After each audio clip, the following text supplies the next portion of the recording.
Hey, what's up guys? Welcome back. This is Maximize. How's it going?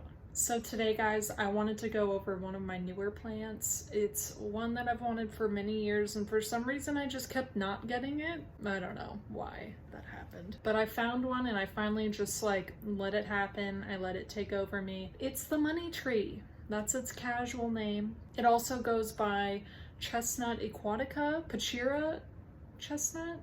I'm gonna put them on the screen.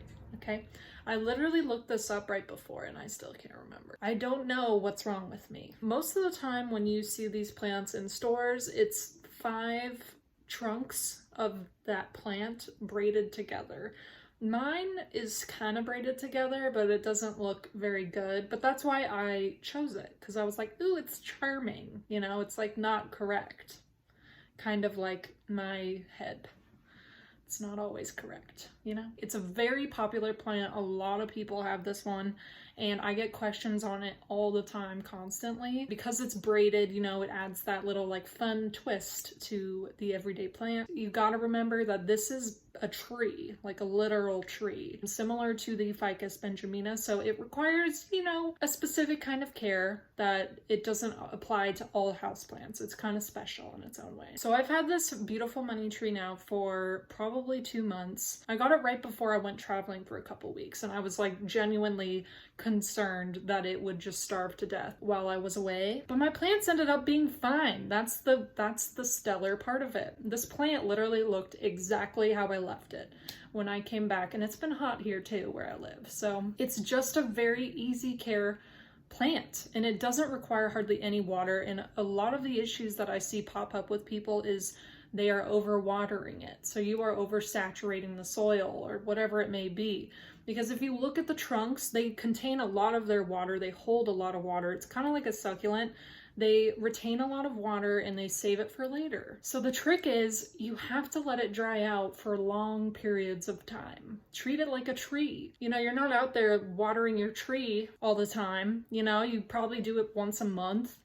You know, for smaller trees, that is. Not like literal trees, those are fine, those are self-sufficient. Step number 1 is you really don't want to overwater. I would say water it probably once every 2 weeks. Even in the summer, it never really gets thirsty.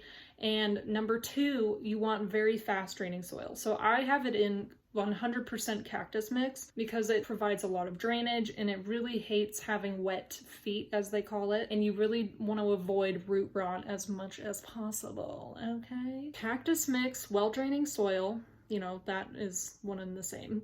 And then watering every 1 to 2 weeks, maybe even 3 or 4 weeks. It just depends on the season. In the winter, you wanna do it maybe even once a month. They really don't need much water. And before you go into water, I always feel the soil. So just stick your finger in the top, and if it's bone dry, then sure, go for it.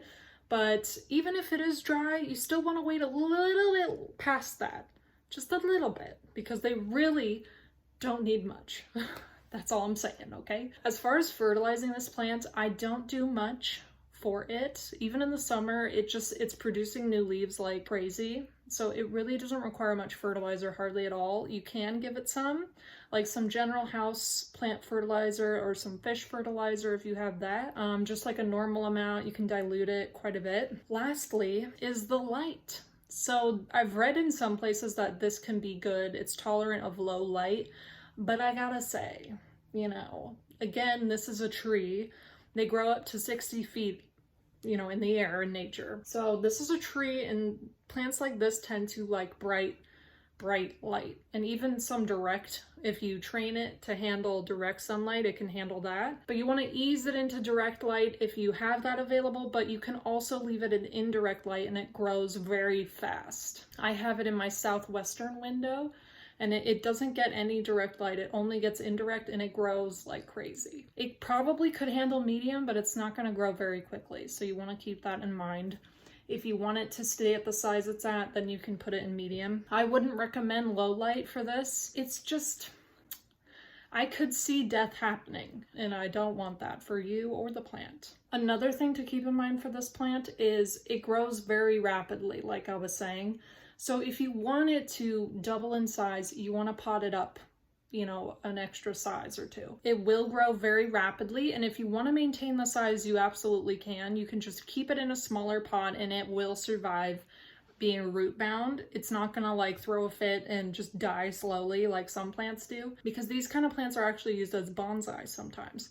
I suck at bonsai because I want everything to grow like huge and as huge as it wants to be, but you know, if you're trying to do a bonsai, you absolutely can keep it in a smaller pot. I put mine in a much bigger pot and it seems to love it. It's putting out tons of new leaves. It really didn't go into any kind of shock when I repotted it. It was just like, okay, thank you.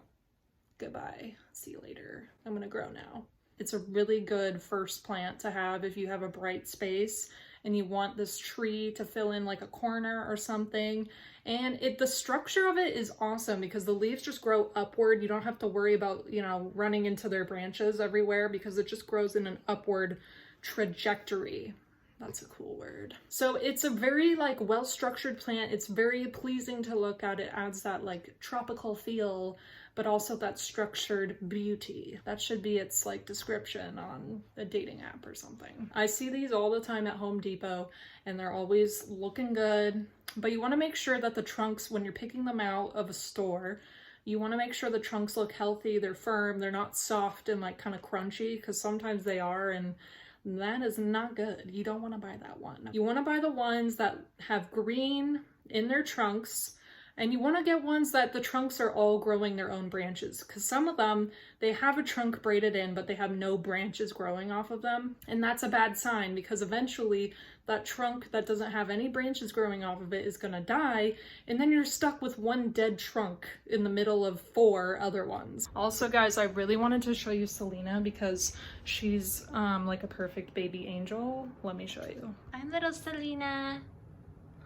Who's like a girl? Who's a good girl today?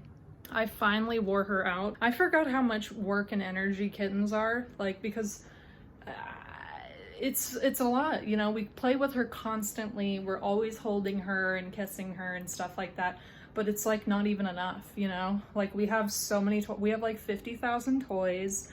We have perches and beds, scratching posts everywhere. Like, this cat has it all. This cat has it made, and she still is bouncing off the walls, but now she's finally napping. So thank you. I have achieved next level cat ownership. Finally. That's it, guys, for the money tree.